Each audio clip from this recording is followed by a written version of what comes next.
Hello, Harmon Wilts, DeKalb Asgrow, technical agronomist here with you, and I have Bill Shores with me today. So, Bill, why don't you introduce yourself? Bill Shores, I'm a CBA. What that means is customer business advisor. I will be in the country working with growers on farm with systems as far as DeKalb Asgrow, climate, fungicides, crop protection, the gamut, whatever growers do, I'll be working with them on that. Excellent, Bill. We're glad to have you aboard. One of the things, Bill, we want to spend some time today is like the year in review of 2020. If we look at it, we have some growers that the same grower that's very pleased with his yield, some of the highest yielding fields he's ever had. He has some that's kind of a good yield, over 200 bushel. And we have some that are a field or two he's disappointed in. And I think it would be good for us just to kind of review the season and say what all happened in 2020 to remind us, you know, what does this look like and how come hybrids performed the way they did and how come we got the yields we did. And well, let's just walk through the season just a little bit, Bill.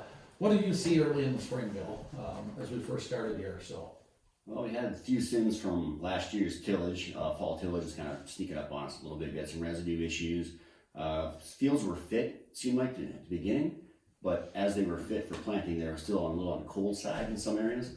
That might have led to some stand issues and whatever else. So yeah, and I would add to that, I think, you know, from the 50-foot digger cab view, it looked like, hey, this spring it's going really good. We had a lot of dust going.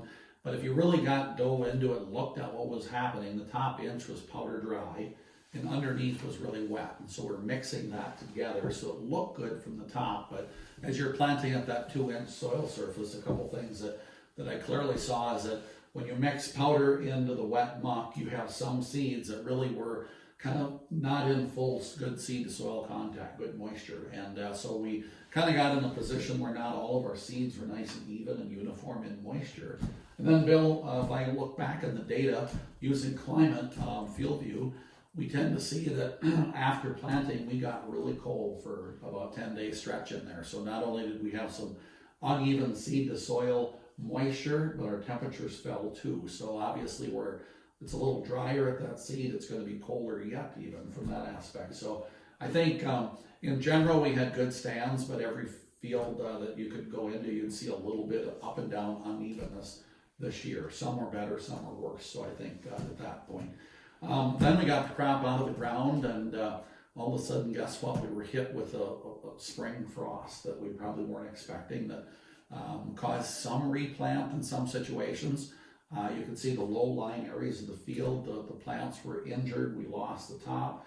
The growing points underneath, so they didn't die, but those were slowed up, stunted a little bit more, so it did cost us some yield, even where we didn't we have to replant at that point in time. So, Bill, the other thing we tended to see is the heavy residue. Did you see any of that out there this spring? Corn on corn kind of suffered for quite a while this spring trying to get caught up. It just never warmed up for us.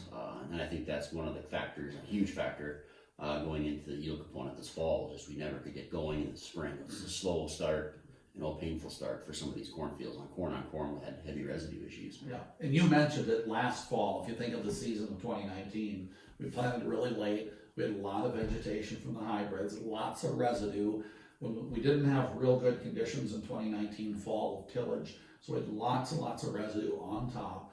And what you tend to see is going out to those fields where you planted, you move that residue with your soil residue movers, and then the wind blew it all right back in. And so you think about how cold it was at that seed depth, at that seed level, and the little seedlings had to get through that residue. So especially corn on corn is where I saw that, where we had reduced stands, more uneven and up and down. I think that's a big factor in explaining why the corn on corn in 2020 really was decreased somewhere in that 20 to 40 bushel range versus a rotation crop as we kind of move forward. So a lot of things kind of happening in the season at that point. So but then we moved into June and it was like, is it going to rain again? Right. So some areas are going to rain again. Some areas are going to stop raining. Yeah. We had kind of both things. To the north, we had excessive rains constantly, and then to the south we were droughty. So you pick an average year, this was not it. You're exactly right. And the herbicides didn't quite work. There was about 10 days in there. No matter what you sprayed, it wasn't quite as good at working as it did previous years. You were either really hot and dry and the weeds quit growing, or were really wet and miserable from that perspective. Yep. So lots of kind of things happening. So what else do you remember for the summer, Bill, that we this corn crop and bean crop had to deal with? typically heat is a good thing for our corn crop, but I think we had a few overnights that were a little on the excessive side. I think some of that heat kind of stifled some of our top end yield, kind of pulled it back a little bit. So, granted, again, heat's a good thing, but I think too much is just too much at times. Yeah, I think you're right. You know, I looked every day. I'd go and I'd look, and we were 82 to 87 degrees almost every day, kind of through that June, July time frame.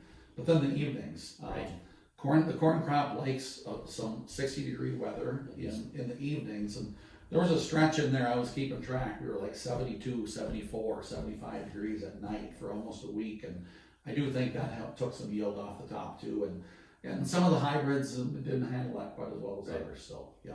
That we got in that stretch, we were growing fast and hard. We just never had a chance to give it a break, give it a rest. Yeah.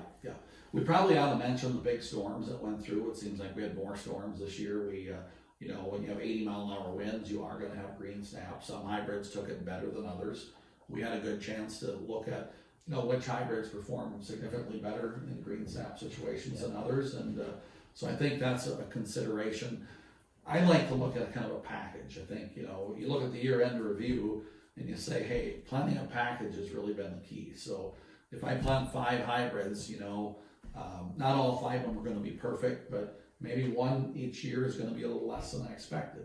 But the other 4 make up for that. And the trouble is you don't know which one it's going to be. So I think having that package in there to really kind of offset a lot of the stuff we've talked about is important to kind of go over. So, and then I don't know about you, Bill, but you know, I didn't really think that September 10th frost was going to be a big deal. But as the weeks went on, what did you see when you drove by fields? Yeah, initially when the frost came through, it was, again, I agree with you. I didn't think it was going to be a big detriment, but as the guy was making his rounds and looking at fields and whatever, kind of start to wonder if that did play a bigger part in this variability of yield across our geography. I mean, I think it shut our corn plants down, soybean plants down a little bit sooner than it should have.